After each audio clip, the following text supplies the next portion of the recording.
Hello everybody, it's Mrs. Kaplan here on a very wet and noisy afternoon on Liverpool Road. And here I am with another Remembrance Assembly. Every year I like to do our assembly about something different. This year it's finding out about how different people commemorate Remembrance Day. Now here in Earlham and Cadishead, you'll have noticed something appearing on lampposts and street signs, and it is the poppies that are behind me. And the people of Earlham and Cadishead make a donation in order to have one of these poppies put up to remember one of their family members. And on Sunday there will be a march down Liverpool Road which will end up at the Earlham and Cadishead War Memorial, where people will lay wreaths and lay poppies and crosses to remember all of those people. So enjoy the assembly and I hope you learn lots. Bye. So every year at Earlham Primary School, we commemorate Remembrance Day. But what words do you think of when you hear the words Remembrance Day? Pause the video now and have a chat with your teacher and your class and make a list. I'm sure you came up with lots of words. Here are maybe some of them: soldiers, war, peace, poppies, cenotaph, remembering, silence, parade. I'm sure you came up with many more. But what is Remembrance Day? I know that most of you will, especially the older children, will know, but some of our younger children, this is their first Remembrance Day in school. So I'm going to do a quick recap of what is Remembrance Day. Remembrance Day is held on the 11th of November each year, and this is the anniversary of the armistice that ended fighting with Germany in World War I. An armistice is a written agreement between two countries that fighting will stop, and it was signed on the 11th hour of the 11th day in the 11th month, and that's why we have a silence at 11 a.m. Obviously, we're not going to be in school on the 11th, so we'll do our silence today. Remembrance Day and Remembrance Sunday, which is always the second Sunday in November, are commemorated so that we can make sure that the memories of those who fought and died for our freedom are never forgotten. It's a time to reflect on the horrors of war, the bravery of soldiers, and to be grateful for the sacrifice they made for us. As I said earlier, our theme this year is how do different people commemorate Remembrance Day and Remembrance Sunday? But first, I want you to think of ways that the UK commemorate Remembrance Day, some of the ways you might have learnt about in previous assemblies or previous years. You can pause the video now and have a chat with your class.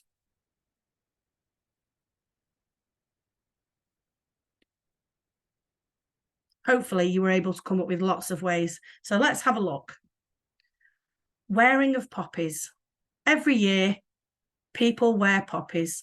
The poppies are sold by the Royal British Legion, and the money goes to help families of ex-servicemen and the ex-service people themselves. And 2023 has seen the biggest change in the poppies design for a generation.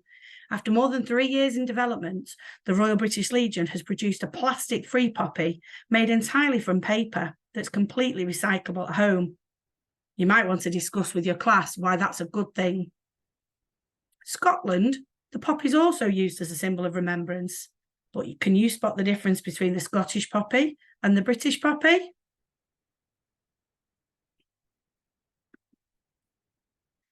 You might traditionally think of the red poppy, which signifies remembrance and hope, and they were first made to remember those who died during the First World War. But there are other coloured poppies. The black poppy rose signifies pride, honour and glory, and it was established in 2010 to commemorate the contribution of African, Black, West Indian and Pacific Island communities during the conflicts. The purple poppy is worn to remember animal victims of the war, such as horses, dogs and even pigeons. Donations to the Animal Purple Poppy Fund go to charities including the World Horse Welfare and the Household Cavalry Foundation.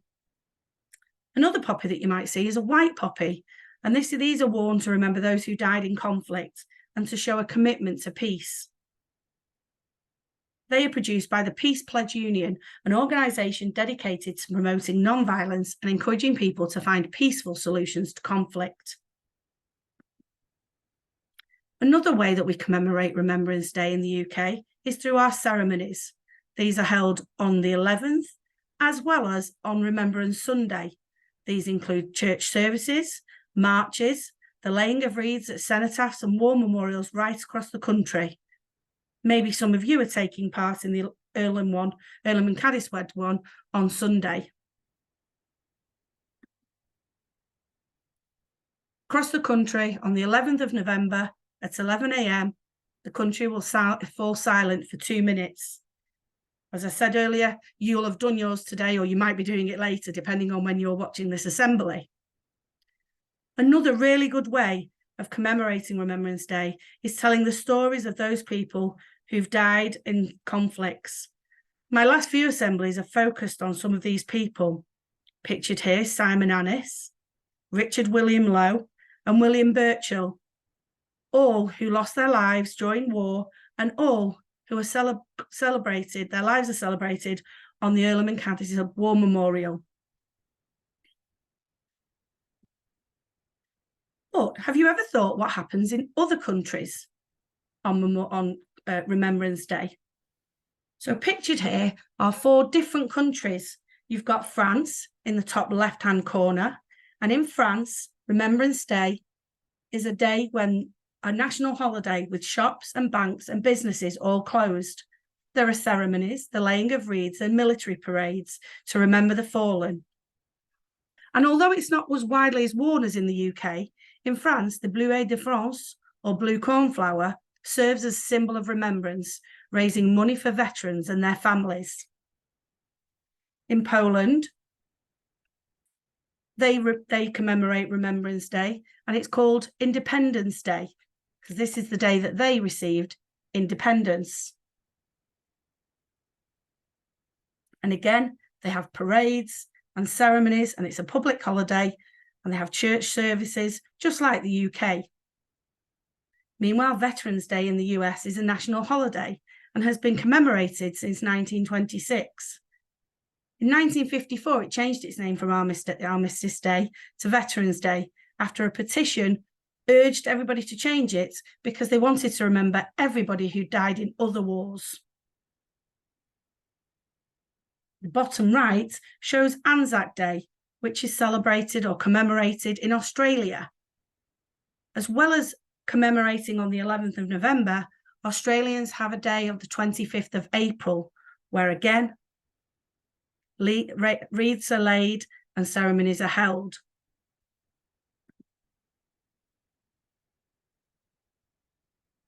Germany also holds a Remembrance Day on the Sunday closest to the 16th of November.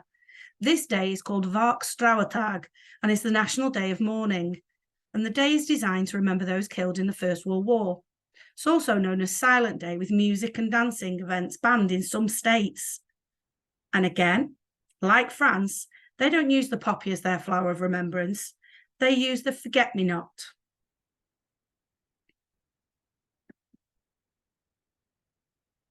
Now I want you to think about, how do Earlham Primary commemorate Remembrance Day? You may have been doing some activities today. You may remember some activities from previous years. Pause the video now and have a chat with your class.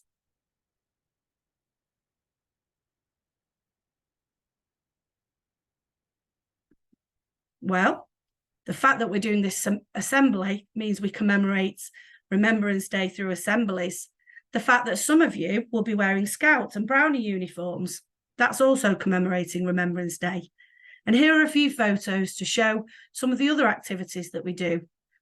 The children produce art, poetry, poppies. We do the silence. And as you can see in the top left picture, we take part in the Poppy Appeal to raise money for the Royal British Legion. And thank you very much to all those people who've generously bought the snap bands and the wristbands.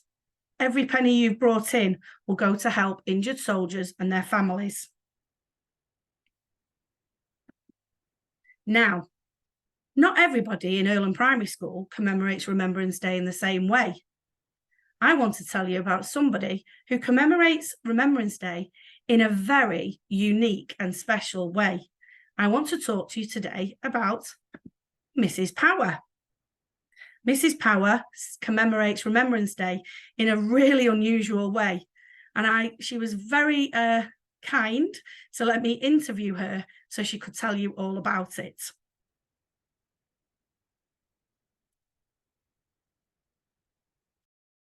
So thank you, Mrs. Power, for allowing me to interview you today about Remembrance. So my first question is, what does Remembrance Day mean to you?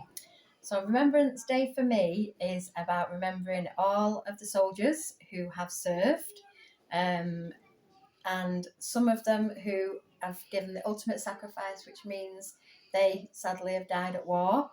And it's remembering them because they couldn't have given any more. And it's also remembering those who have been to war and tried to protect us and other people, to keep everybody safe. And as well as soldiers, it's all the sailors and the airmen, isn't it, as well? Yeah, There's lots of different... Yeah. And the animals, there's animals that was at war as well, so I always remember them. Oh, lovely, thank you.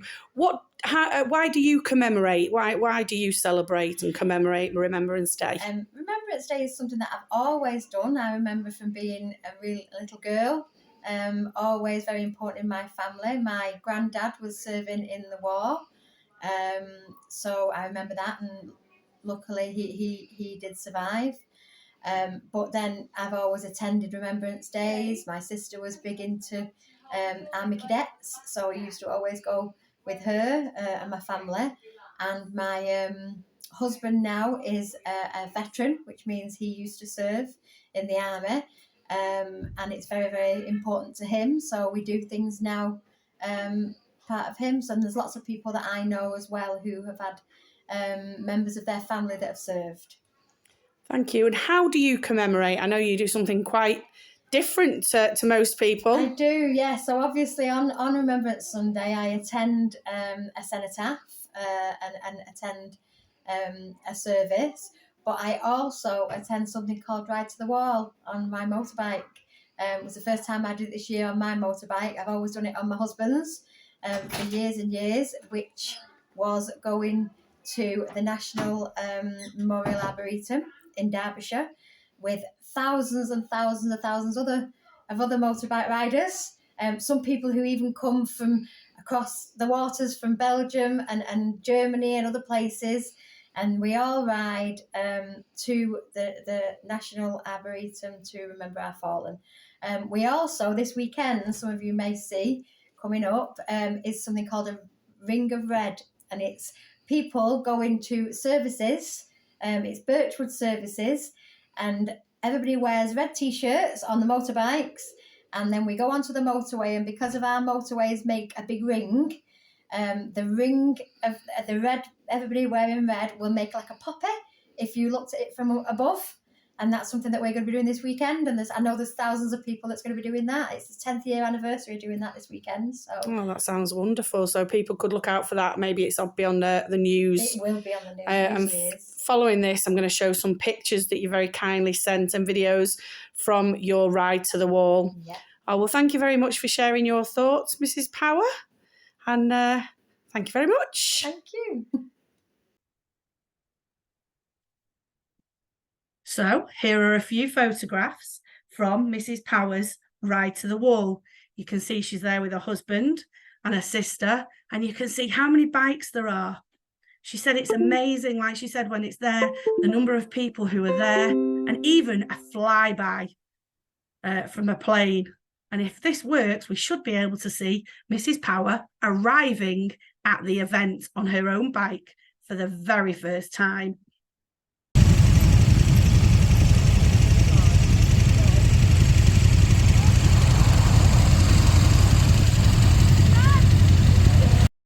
So I've come back inside now where it's quieter and a lot drier. I hope you enjoyed the assembly, and I hope you learned a lot about how people commemorate Remembrance Day throughout the world and in our local community. Take care, bye.